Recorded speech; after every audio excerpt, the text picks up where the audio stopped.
Hello, ladies and gentlemen. Welcome back to Dbacks Dispatch. Here with your three fellows and Brandon, Brett, and Gabe. We are in a new year, 2024. So we figured let's look back at the prior year. So today's episode is really going to be just looking back on the 2023 season, our favorite moments, and then at the end we're going to go over resolutions for the Arizona Diamondbacks. So should be a pretty fun episode here. I didn't realize how many good moments there were last year. So I was like, oh, picking three, that should be easy. And then I started going over. I'm like, oh shoot, there's so many. And one thing we wanted to do was not have any of us have the same moments. And at first I thought that's going to be too hard because we're all going to pick the same ones. But after talking to Josh, nah, we really didn't. Like all three of us kind of did our own ones. I think Josh said there was like one or two that we all picked. And one of them I was like, well, duh. It was it was pretty obvious because it was literally the best moment of the entire year based on who it was up against. So should be a fun episode. So we'll just kind of transition here. I'll start with my three. So initially I was like,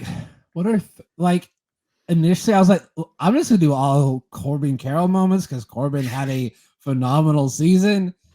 But I was like, nah, I should probably divvy it up. So my third moment of the year involved the Midsummer Classic, and that was Corbin Carroll and Zach Gallen both started in the MLB All-Star Game, and Zach Gallen struck out the big man. There's Corbin. They did interview him during the game. I thought that was awesome. And Zach Gallen strikes out Shohei Ohtani, the $700 million man. That I think that was pretty great for the franchise to have really our two star players be starters in the All-Star game. There was a period there I was like, I don't know if they're going to give it to Zach. There's that strikeout, filthy curveball. It was amazing. Chef's kiss. It's going to be happening a lot now because they're playing each other. At least it's 10 games for inter-division, right? I think 12. 12? All right. I think 12. I can never remember how many it was. So that was my third moment of the year. Moment number 2 was, in my opinion, the best catch out of anyone in the 2023 season, regardless of the team, was in late August. I was at this game, by the way. Alex Thomas, I swear, covered a mile. The Texas Rangers, it's the bottom of the ninth. He's in center, and he gets it right in front of the pool. Like, this catch right here, I thought he should have won a Gold Glove just for it. I understand why he didn't. Nolan Jones. Wait, no, it's not Nolan Jones. Who's the guy? Brendan Donovan. Or no, not Brendan Donovan. Dude for the Rockies, Rocky center field. Brenton Doyle. Yeah, Brenton Doyle. Doyle. Yeah, Doyle actually did it like all year. If Thomas didn't miss 6 weeks, I think he wins it. I think he would have just had just as good of numbers there. But Alex is going to win one. There's no doubt about it. But that play that night, I just kept watching that clip over and over and over. And what's amazing to me is the entire team was in awe. They're like, wait, how? How did he make? And I've said this countless times. Alex is not the fastest player. He reads the ball right off the bat. He always takes the right route. Like, if he was fast, like Corbin fast, to be honest, it wouldn't even be fair. Like, he's fast, yeah, he's not Corbin fast. Like, if he was faster, he could make even more incredible plays. And also, his arm isn't the best, but he covers the most ground because he reads the ball right off the bat. So congrats there to Alex Thomas. My number one moment of the year, and I love how I said this in our pre-show. I said Marte. Brett's like, well, that could describe any moment. But for me, the number one moment for Ketel Marte, Game 3 of the NLCS, that walk-off single. First team's walk-off hit since the infamous Luis Gonzalez. This game was huge because game 1 and 2, Philly completely dominated us in Philly. Absolutely just destroyed us. That hit by Marte was so clutch. Driving in, I hate this man, Pavin Smith. That man should not be on our opening day roster, and I hope he's not, but he probably will because we need a backup first baseman. But we don't because we have Suarez. Suarez can back up first for Walker. But no, like this moment for me was Ketel like stepping up to be who we all know that he can be. He can be that clutch guy, ice in his veins, hit that game-winning hit when the game's on the line. I remember games 1 and 2, Philly fans talking mad trash, y'all. Oh, yeah. They couldn't stop running. Like, you guys don't belong here, blah, blah, blah, literally had half their fan base buying tickets here to keep loser Diamondback fans out of the stadium just for them to leave early in game 6 and 7. Sorry, I just wanted to bring that up again. Yeah. I just could tell Marte. Like, that is also, I might tease it a little bit. One of my resolutions for this team is keep moving forward.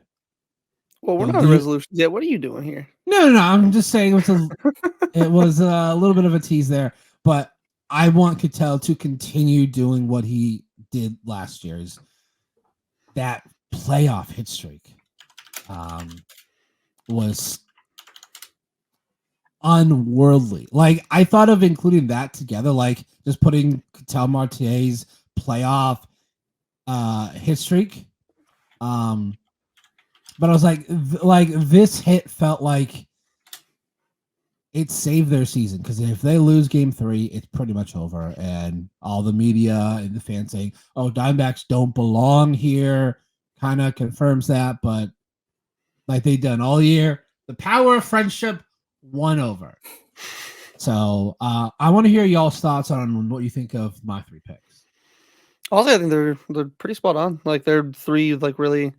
Like the Alec one, like the catch, like obviously the catch and the homer. Like I was the other person that was like, yeah, I think the Alec homer, like I'll take that. And Josh was like, it's already taken, sorry. And I was like, damn, I didn't think of the catch though. But like that's a great one. Like I saw that in person, and I think it's just a good testament to how good Alec Thomas is defensively, just overall. Like he makes so many amazing plays that like everyone, like obviously everybody that was there in the stadium saw it, like lost their minds. But like it was just a lot of people that were like, that's just who he is. That's what he does. He does it every week. Like every game, he just makes some, or almost every week he makes some insane play like that. So that's a good pick.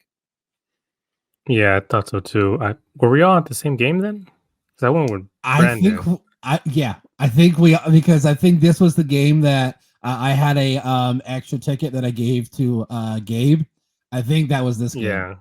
Yeah, I got some. I literally randomly bought a ticket because I wanted to go, and like I just went by myself. Yeah, no, that catch was amazing. Like especially in person, like bottom of the ninth, and they had a chance to tie it up, and Alec was like, "Nope." Like you can just see the ball flying, and inside I was like, "Damn!" Like it's gonna be off the wall. It's gonna be home run or whatever. And then Alec just made the catch, and I think everyone's in the stadium was just like, "Did he actually get it? Like what happened there?" And then he gets up, everyone's cheering, and oh man, it was a really, really good moment. And also that Ketel moment too, like you were saying, just the fact that they had just gotten embarrassed in Philadelphia. They had lost 10-0, I think, in game 2. Yeah, I have And the way the this box game was score up. going, Yeah, 10-0. 1-1, it was just like, damn, like here we go again. And then finally they loaded the bases, patient at bats, and then Cattell hits the walk off, and you're like, yeah, this is who he is. I think he even said it in the post game interview. He was like, I know who I am and stuff. Like, we And love the do guy. this We're so glad we have him. all season, please. Do this all season. Like Yeah. I want. I think we'll probably discuss it once we get closer to opening day. But like our predictions for the season, I want Cattell to have like hit like 310, 30 homers, 80, 90. I think Cattell and Corbin could be easily kind of like what Mookie and Freddie were to the Dodgers. Like Yeah. they're not going to be obviously the same people because Mookie and Freddie are insane, but like they could again they could be. They're both like very very good baseball players that you could see them also being in like if maybe not both of them top 5 then like top 7 MVPs like voting, which is like insane to get. Except they won't go 1 for 26 in a series. That's true. 'Cause they don't have to face Ginky getting kinky with his stinky. Sorry. All right. Brett, you're up next. What are your 3 moments of the 2023 Arizona Diamondbacks season? All right, so my number 3 one, and the reason I kept it as number 3, it's not like, a super crazy one, but it's definitely memorable because it signified a pretty decent change in mindset and where the organization was going was Madison Bumgarner being DFA'd. So Mad Bum, obviously this year gave up 20 runs in his first 16 and 2/3 innings of this year, and just overall is a Diamondback. Went 15 and 32, 5.23 ERA, had 276 strikeouts in 69 nice appearances from 2020 through 2023. And again, it's like 2020 shortened season, obviously. And he was hurt a little bit in the beginning of 2021, but he still put up 26 games, 30 games. And then the fact that he had 4 games this year, like even we said it, everyone said it, like you can't just give this dude, like, yes, he's making money. Like you can't, or like he's going to be taking a lot of money from you. So you don't want to just like eat that. But like with the way the team was going and all that, and where a lot of the fans were like, please, we are begging you. Like this is literally costing them baseball games. Like, please. And they actually listened. They went like, you know what? Money this year, money next year, it doesn't matter. Like we can't keep, forfeiting baseball games every 5 days and basically just admitting like, oh, cool, hopefully our offense can like put up runs when we're not the Dodgers. You can't like, we're not like the Braves. We're not like, the like superstar lineups, like to where you can just like kind of get by on that. No. And it was really nice to see them actually have a change in mindset and go, you know what, Mad Bum, don't need you out, please. Like, appreciate what you've done here. AKA just take money from us. But get out. So that was actually really nice to see. And then what kind of came before this the season even started, which I think would have been I guess the first indicator that they're starting to get more aggressive with their plans of the team, was the Corbin Carroll extension. I know we've been talking about it for a while, like when they signed him to it, like how we hyped we were. We finally have a name we get to keep around for at least like obviously 8 years, because it was an 8-year, 111 million extension. And all that. I think it earned a base salary of 3 million this year. So this man's getting like still paid well, but an absolute steal when you consider what he's done like this year with the Rookie of the Year, and just all the performances. Like he's just the main reason we were where we were. Like you take out Corbin Carroll, this team, like we saw it when he was like hurt for those few weeks. This team was not the team they were. So the fact that the Dbacks saw obviously that after only like 120 something at bats last offseason and gave him that like extension was just a good sign to see that like the team, one, is willing to at least spend money and like keep like their star players around, but 2 is like trying to build a core and like making sure they keep their main core around. And obviously, like I said before, like the fact that again 8 years, 111 million, we basically like, again, it's Corbin's okay with it, but I know that his agent is probably like, maybe if we waited like an extra year or 2, we could have gotten like 200 million. But I'm okay with it. It saves us some money that maybe we could use, or we use for Erod and all that. So, but nothing tops my number one moment, and that is kind of like going back to, I guess, Brandon's moment with Cattell, and proving why the D-backs belonged was coming back down 0 for like 0-2.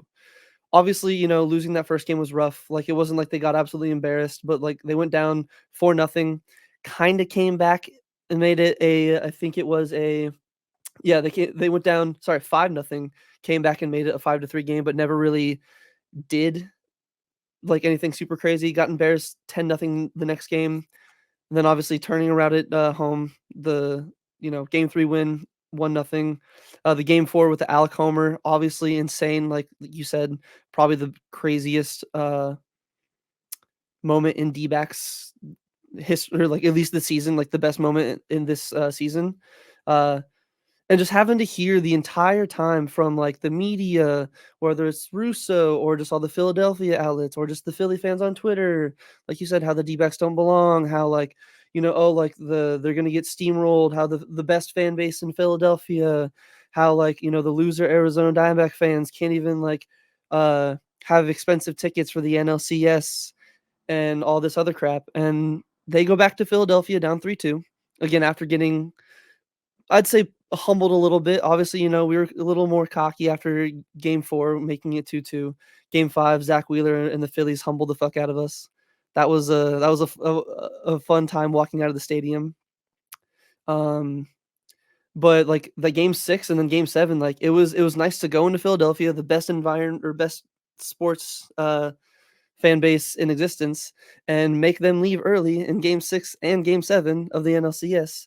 And prove like they're not going to have the payroll of the Dodgers. They're not going to have the superstar talent that the Braves can have and all this other stuff, but like they can still compete. Like they're ready. They have dogs.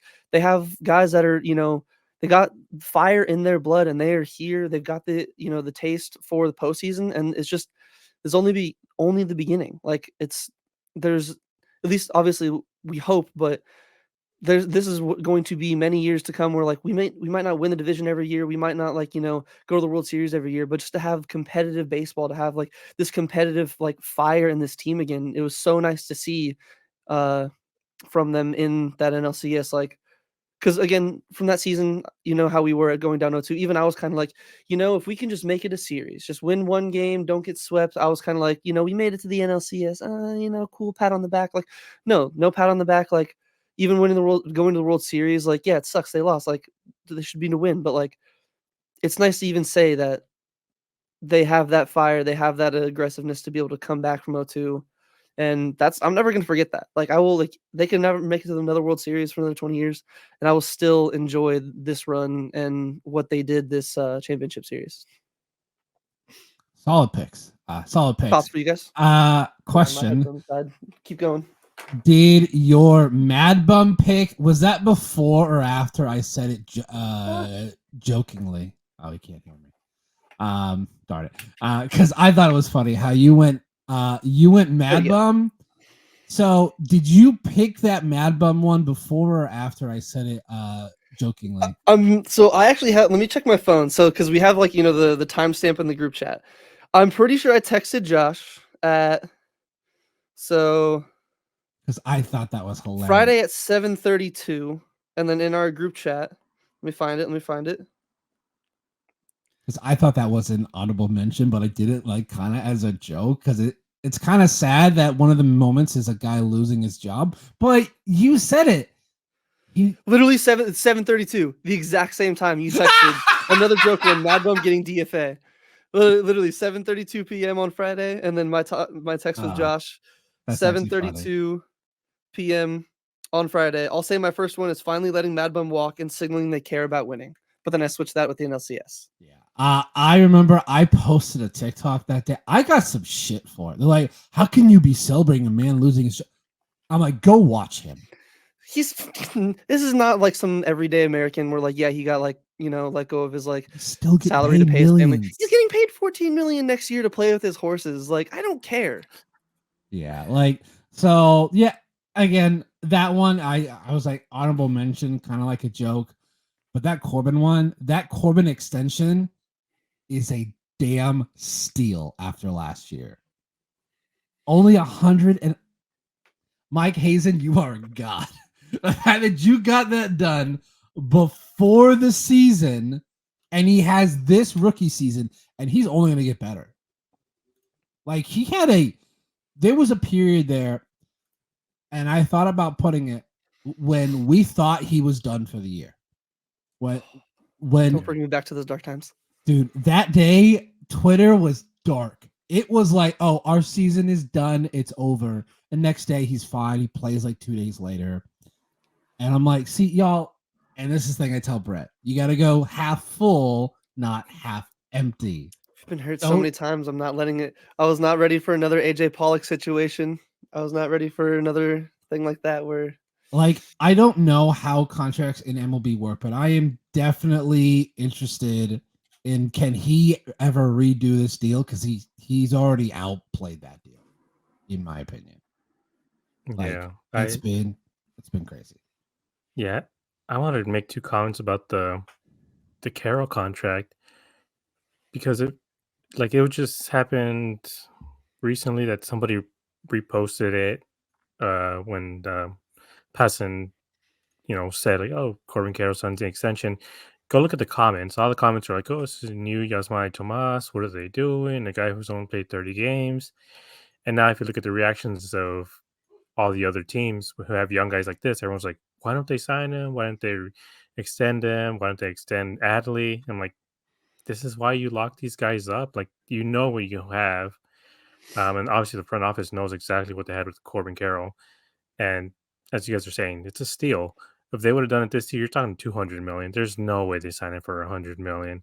At least Corbin, he's gonna be relatively young. He's gonna be what, 30, I think, when this extension is 30, done. 31 when the extension's done. He can get another 6-7 years if he stays healthy enough, where he can get another contract of 25, even 30 million, just because of the way these contracts are going. So he'll make even more money. I mean, he has more money, than any of us ever will combined.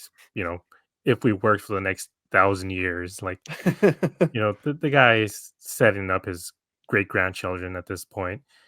But yeah, it shows where this organization is heading for the first time since the 2000s Diamondbacks, because they let go of Bumgarner. Even Yasmani Tomas, they made him, they threw him out there for what, 3-4 years too, until he Hazen did have was that like, one really nice 2016, and that was the only little gold sliver in the shit nugget that was that year. And then finally, when Hazen took over, he just hit him in AAA, and it's like they didn't let him go. They didn't get anything for him. They didn't do anything. At least with Bumgarner, they're like, no, this is it. Like, you're done. Like, you're done here. So, yeah, I like where they're headed. Yeah. And also, Diamondbacks coming down from 0-2 when they. The thing is, though, like the first 2 games, if you take out where Gallen and Kelly just gave up meatballs, like if you take those out, it's pretty close. And I believe the whole series was very competitive. I believe in game 2, the bullpen had like 2 awful innings that really. Yes, the score was 10-0, but it was like 4-0 in like the 6th. So it wasn't that bad, but bullpen kind of imploded there late. So, but no, solid list there. Gabe, your 3 moments of the year. All right. So I have something to admit about my first one, which is the Alec Thomas home run off of Kimbrel. I did not watch that live. And the reason I didn't watch it live was because I was at the movies watching Killers of the Flower Moon, which is 3 hours. So by the time I found out what happened, so the first thing I did, the movie ended. I got out of the theater like at 11:30, checked my phone, looked at the score, and I was like, what the hell happened? Like, what happened? Like, is this real? Is this real life? Like, did I die during the movie and I just wake up to the Diamondbacks winning? And then, I get in the car and, I'm in the parking lot of a movie theater for half an hour just looking at highlights and everything, seeing what happened. And this highlight specifically of Alec hitting that two-run homer off of Cambro, just as much as the Cattell walk-off hit changed the series, I think this one changed it even more, because at least the other one, was tied going into the ninth, 1-1. This was one of those games where we've seen throughout the season And even in those first couple games in the playoffs where they went down 3-5, and you're like, I don't know. I mean, it was late. It was in the eighth inning already, too. And at that point, it's like, will they come back? Are these still the answer backs, or they're just going to cave to the pressure because they're all 23-year-olds and they're facing off against a future Hall of Famer? But Alec, he worked the count. He took, what was it, 6 pitches, I think. Yeah, 6 pitches. And also, if you guys remember, Lavelle asked him to bunt. He wasn't even supposed to swing at that point, but Lavelle asked him to bunt, and then something happened later on, then just gave him the green light. And Gabriel throws him 94-mile-per-hour pitch outside, and he's able to, turn on it, hit it for a home run. It was just really, really impressive by Alec, and it just completely changed. I think it, like you guys were saying earlier about humbling, like it showed the Phillies, like, we're here. And so now my second one was, I think, a coming out party for the Diamondbacks, which was, well, the coming out party came after. In my list, but this is the other coming out party, which was the 4 home run inning where Perdomo, Cattell, Walker, and Moreno all homered, and these were bombs. I mean, look at that. Just the fact that they got into the third inning and it was still 0-0. Lance Lynn had been able to work out of one jam, I think, and the rest had been dominating them. You're like, all right, like this is Lance Lynn, the 1.2 ERA guy the Dodgers had down the stretch, and they just destroyed him. I mean, this guy was throwing meatballs down the middle. They're turning on everything, and then the one that impressed me the most was the Gabby one, because he demolished that ball all the way to the other side of the field, and then everyone's cheering, going crazy, and then they reverse it. If you look at the replay, Gabby actually ran the whole bases. He was down in the dugout already celebrating, chilling with the homies, and then they're like, nope, you got to come back out. And at that point, you're like, all right, he's just, he might slap a single, he might strike out, whatever, because we've seen this happen over and over again. Guy barely misses a home run. And nope, he hits another home run, and then the crowd goes crazy. And man, I actually wasn't here in Phoenix at the time. I was in Germany, and I was listening to this game on the radio. It was like 3 a.m. or something. And man, I was going nuts. Like, I legit wanted to cry just because of the emotion of just how crazy it was. Like, God, this season was magical, and I think this is one of the reasons why. Just they hit 4 home runs, which had never been done ever in the history of baseball. You're talking about 150 years, nobody had hit 4 home runs in one inning. And so that's the second one. And then now this is the official coming out party for the Diamondbacks. In the first game of the series against the Dodgers, the 6 runs off of Kershaw. This is a living legend. This is a Hall of Famer. But as we all know, he's a guy who struggles in the playoffs. He has a 5.5 ERA in the playoffs compared to the 2.5 he has in the regular season. I don't think anybody expected this at all. You might think, Kershaw 4 or 5 innings, Dbacks put up 3-4 runs, whatever. Just the fact they're able to knock him out of the first inning, hitting 6 runs off of him. And it was, like death by a thousand cuts sort of way too, because Cattell hit that hit to Outman, and Outman just bobbles it because, the supposed rookie of the year for 2 weeks can't handle a line drive. And then this hit right here from Christian Walker to Peralta, who can't read the ball well anymore because he's 36 now. And damn, Gabe, shots fired. I'm Holy salty. shit. I mean, come on, you're telling me Gurriel can't No, catch? he caught one of those later on in the games. Like, that was just funny back to back. I was like, God damn, yeah, rookie of the year for 2 weeks, and then the David Peralta. I mean, look at that. Petty Gabe. I mean, just the Best fact that they were able to show these Dodgers and these Dodger fans, they just humiliated them. Like, these two people, Peralta talking crap about the Dbacks, and then Outman, the supposed rookie of the year, just getting embarrassed, and then Kershaw just getting embarrassed too. Like, they exercised some demons, like literally, during this series. and Gabby hitting a home run, which he rarely did during the season. He had maybe 6 home runs, and it was just Yeah, I know he was hurt for a while, but he didn't hit too many. yeah. So just the fact that he was showing that power and off of Kershaw, yeah, I think it really, really set the tone for the series. Like we're here, we are the D-backs, we are the answer backs, and they never looked back. I don't think they gave up a single lead after that either. After coming back from the Brewers, but after that, I don't think they ever I believe think you're. you're went down, right. right? I think you're right. I think they led every inning against the Dodgers. Every inning, That's yeah. right. There So- might have Well, at been least they were never one. behind. They were never behind because the I first think they 4 might have innings been they were tied. tied, so they never like I led think for it those. was But yeah, most, yeah, but they I were don't think they behind ever went and behind, yeah. they're never behind. Yeah. And So, also, yeah. it is January 1st, and we have no idea where Clayton Kershaw is. So, True. There's the did the D-backs talks. put him into retirement or or what?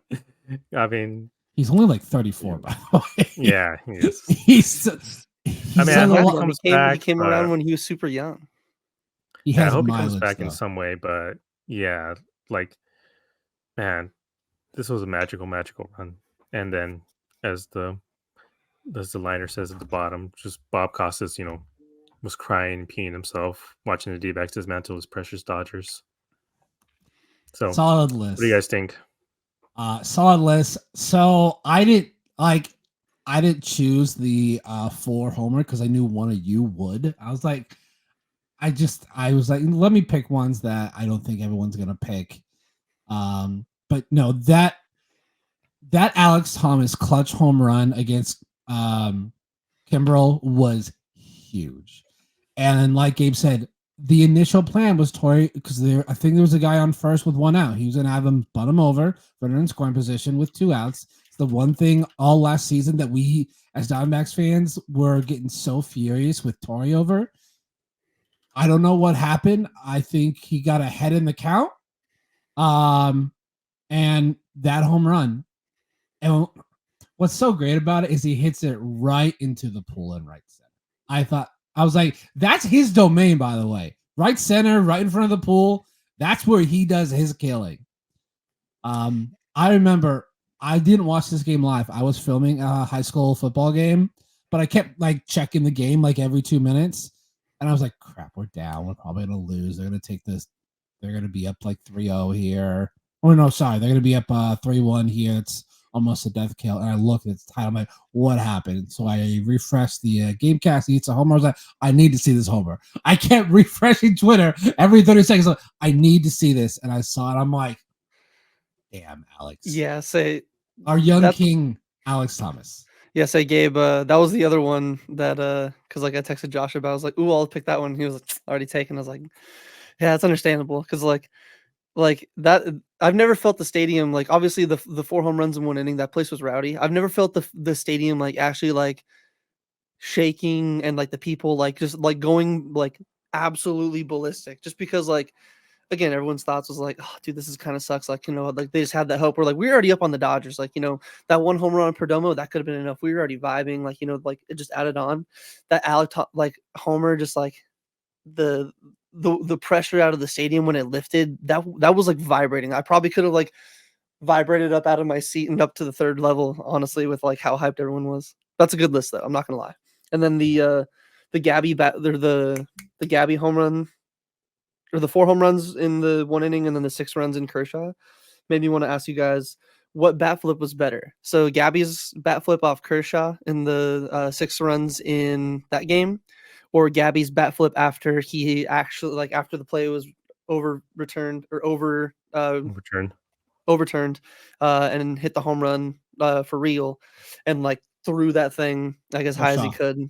The one against Kershaw was such a like you guys said, he only had like 6 homers in the regular season. I think he had 4 in the postseason. Yeah. I think so. Yeah, like he was clicking on all cylinders offensively. That 4 home run inning, I was there too, and I was in right field, right by the foul pole, and I knew right away. I'm like, that is not a homer. They should not have called that a home. I was like, that's gonna get overturned. and I want to go over each one. So Perdomo's, I almost thought it was one of the ones where he hits it and it's like 2 feet Yeah. in front of the wall. I was like, Perdomo, I hope he's been working out this offseason because he had that at least 5 or 6 times where he would have hit it. It's high, it's deep, dies 2 feet in front of the wall. I'm like, oh, it's so frustrating. Also, Cattell, he knew it right away. The whole like lean back, he's like he knew he got it. But Gabby's was insane. Like he misses one by like 6 feet. Next pitch, Not even like a next 5 pitches later. Counter anything. Next pitch, he hits it to left center. I'm like, Gabby, oh my God. He's the next one Torrey needs to lock up. I want him locked up before Gallen because Gabby affects the whole pitching staff, and I'm like, we need to lock him up. We literally saw the effects of that when Carson Kelly was here, where you saw 18 home runs given up by the starters versus when Gabby was back there, it was like 2, 3. But yeah, Kershaw. Yeah. I don't know what's gonna happen with Kershaw. Like he could come back, but he doesn't need to. Ranger. He's one. Yeah, I yeah. Let's go with 3 guys put out for Pastor on that pitching staff. Yeah, let's get carried to a ring. Yeah, my favorite one was the Upper Kershaw, just because it has one of the best images I've ever seen. Was just Gabby with the bat flip and Kershaw like hunched over the way he's been, through his entire postseason career. I need that photo signed by Gabby. I need to get that printed and bring it to the Dbacks fanfare next year. Be like, my good sir Gabriel. I know. Please sign this for me. So had that been the only game that they would have won, I was fine with it because we lit up Kershaw. I was fine with it, but they lit up that entire pitching staff the entire series. And when they came back up 2, I was like, you gotta win game 3. Just win game 3. I don't give them any hope. And I'm glad that 4 home run inning did it. I was getting worried there for a bit. I'm like, it's Lance freaking Lynn. You gotta light him up. And I'm pretty sure I said that in the 3rd and then the bottom of the 4th. Boom, boom, boom, boom. It was beautiful. So why don't we go ahead as I did? Yeah, like right there. There we go. That is so damn beautiful. That the Dodger fans in the background too, just like in pain. How many of them are just celebrities that aren't even fans that are just there for the I'm at the Dodgers playoff game. Even the umpire's upset. Look at him. Yeah. So and Bob Costa sitting there. Fuck, there goes my money line bet. So moving on to our resolutions of the year. So how we're gonna do this is it's 3 total, 2 for the Diamondbacks, and then 1 for ourselves personally. So I'll start with my 3. My 3 is sign Jorge Soler. That is your resolution for me, Mike Hazen. Sign Jorge Soler as our full-time DH and play left field every now and then to give Corbin some time off, or if Corbin has to go to center, because it's going to happen, because Torrey's going to still be stuck by matchups. So Alex is probably going to sit most of the time against the lefty. Number 2 is continue moving forward. We saw this in 2017. They did really well in the wild card. They got destroyed by the Dodgers, and then they didn't continue moving forward. It was like a 1-year thing. Don't let that be. Continue moving forward. I don't think they're going to win the West. It's going to be really hard to beat that Dodger lineup. Like the top 4 of that Dodger lineup is pretty nasty. Outside of that, I don't think it's that deadly. And I couldn't think of one for myself, one that I would actually do. So I'll go with try to write more baseball articles. Brett? So the first one I thought about for the D-backs was no, or just in general less bullpen games. Because that's why I would say no, but sometimes you can't help it, like whether it's like somebody gets hurt, so like emergency starter situation. But I just more consistent, like maybe not consistency, but just like better starting pitching in general. Like obviously, less injuries, like can't really control injuries, but I just don't want to have to deal with a Miguel Castro type, opener, or like I still like him. He was hurt. Came over, blew the game against Kim at the beginning of the year. He was our opener or starter at the beginning of the closer at the beginning of the year. Why am I forgetting his name? Scott McGuff. Yes, thank you, McGuff. Like I don't want to see like a McGuff bullpen like opener game or like a Joe Manta play opener, playoffs or no playoffs. I'd prefer not to see that anymore. So I just no more bullpen games, please. Like consistency in the rotation, and that's what leads to my second part is just more consistency. This one's mostly for the offense. Like we saw, obviously, baseball's a tough sport. You're going to go through like ups and downs, but there was times where we saw the entire offense going through just a slump, like astronomical slumps where it's like, this is a little abnormal, and obviously that's why they kind of like slipped down and like struggled for a while. But just a little more consistency would be nice. Like I'm not asking, go out there, score 10 runs every night. Like that's not feasible. Just little, maybe even from Torrey, like a little more consistency in the lineup. Like no more changing. Like, if somebody's hitting well in a spot, just leave them there. Like if somebody's not hitting well in a spot, like, like maybe try to just switch it up a little bit, but don't switch it up every game when it's like, oh, this game was good, cool, now we need to take this guy and move him around, move him down, move him up. Like a little more consistency just in general. And then for me myself, just better in shape. I've started walking on a treadmill lately, just trying to take care of myself more. Now that I'm not on my mom's insurance anymore, since I'm 25, I'm like, wow, insurance is expensive, doctor visits are expensive, so I'm trying to take care of my health more. Gabe? Yeah. All right. So the first resolution is actually for Alec. I know we've been talking about him a lot today.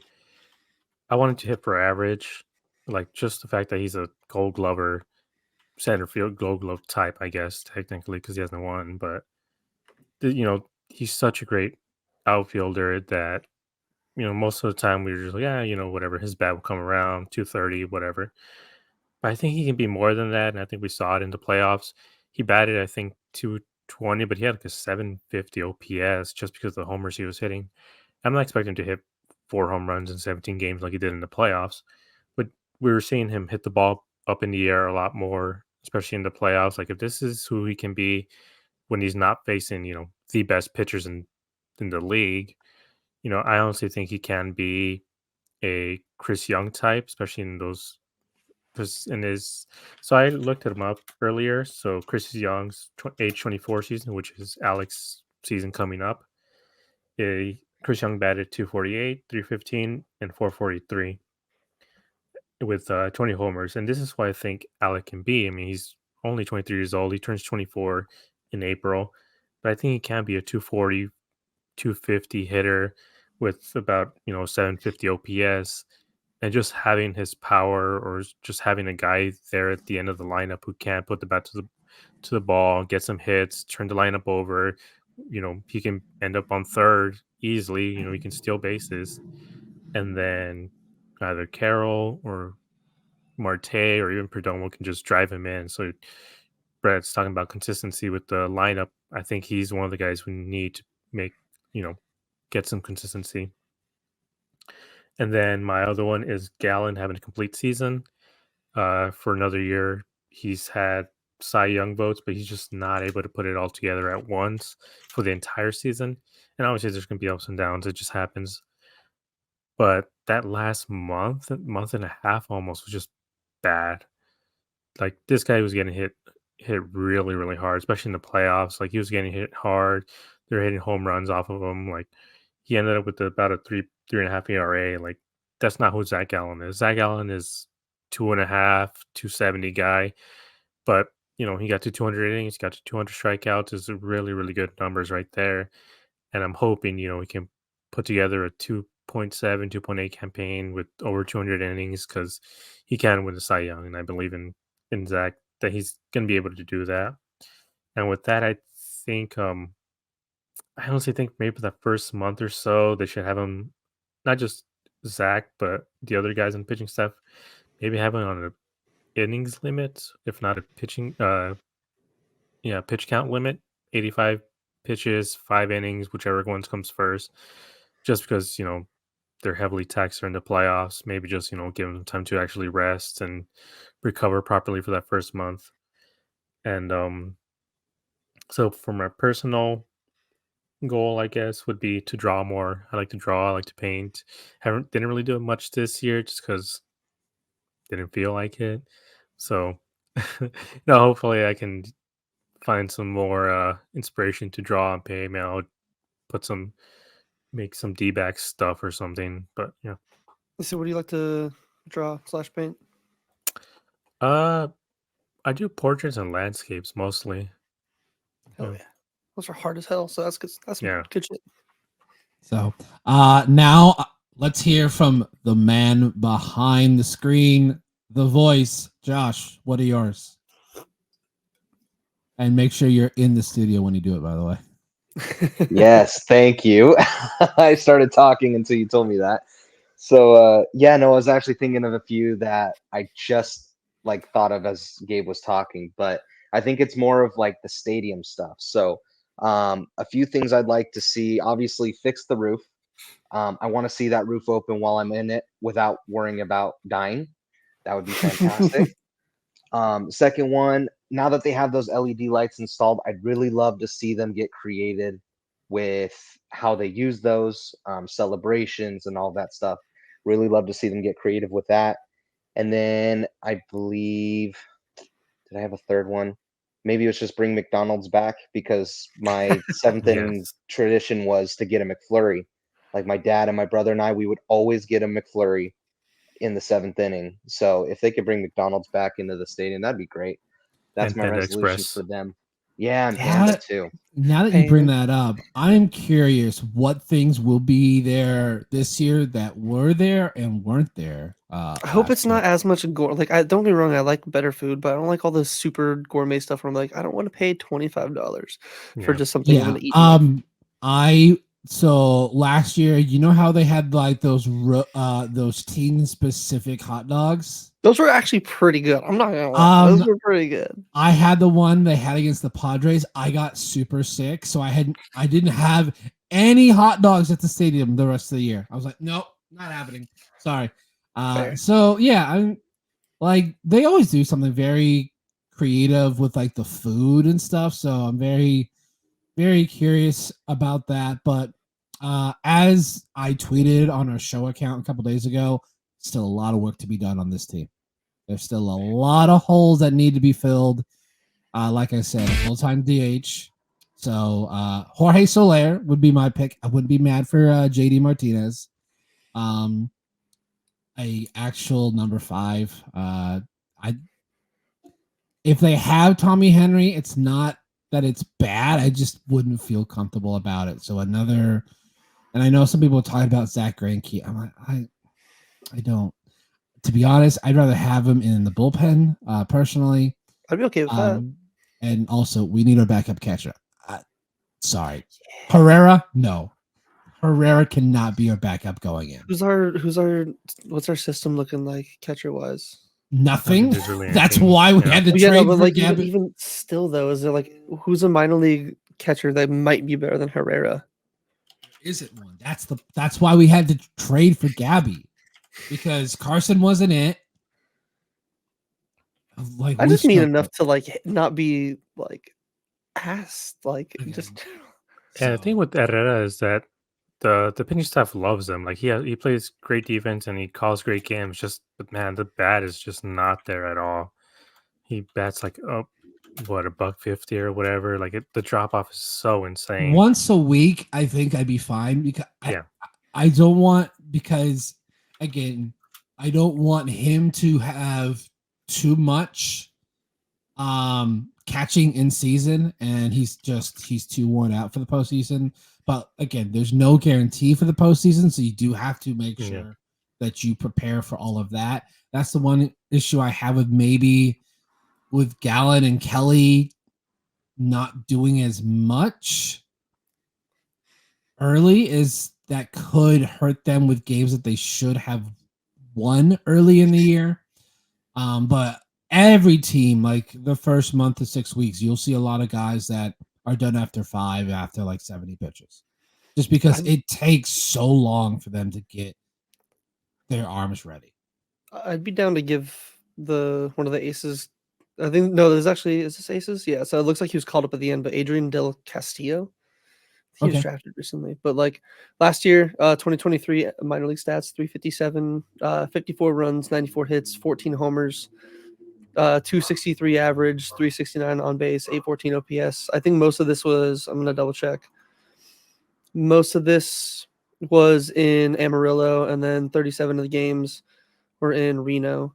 Reno, he hit 2 home runs. Most of his home runs came in Amarillo for the Sod Poodles. So honestly, like I'd be down to give him a shot over Jose Herrera. Like, can he play first too? Because that would help too. I'm sorry. Every catcher should be able to play first base. Like it's pretty. Like looks like the only thing I can find in his log is last year was catcher and left field. That's odd. So we don't need a left. I've only seen that. I've only seen that with Dalton Varsho. Yeah, but it's 1 game in left field, 2 innings, so not really a left field. No, it's mostly a catcher DH. Sounds like more. We don't have anybody else. Can you go play left field for 2 innings? Hey, again, I might take a shot on him over Castillo or of Herrera though. But sorry, I was ranting too long on this. My bad. Yeah, yes, you were. No, but the 2023 season was amazing. I did not have very high expectations. For me, it was like get like 70-ish wins.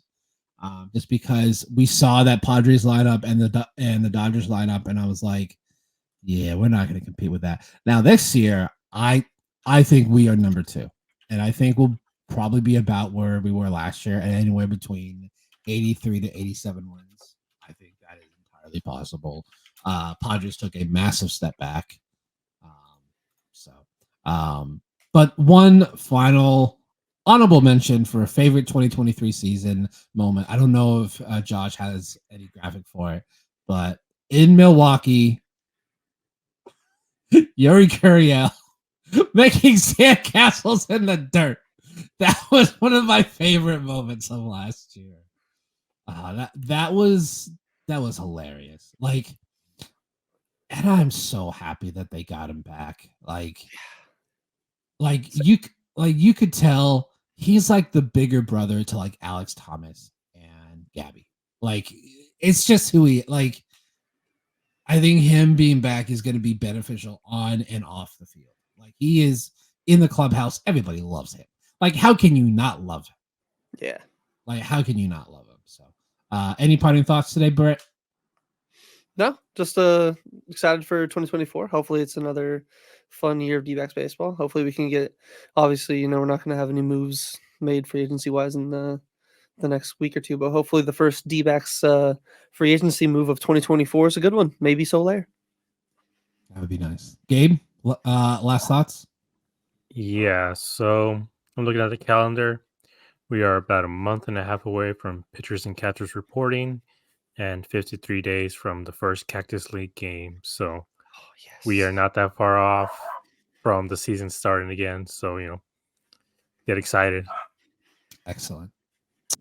All right, everyone. Thanks for tuning in to this episode of Dbacks Dispatch. Make sure to like, comment, and subscribe so you don't miss any of our future content.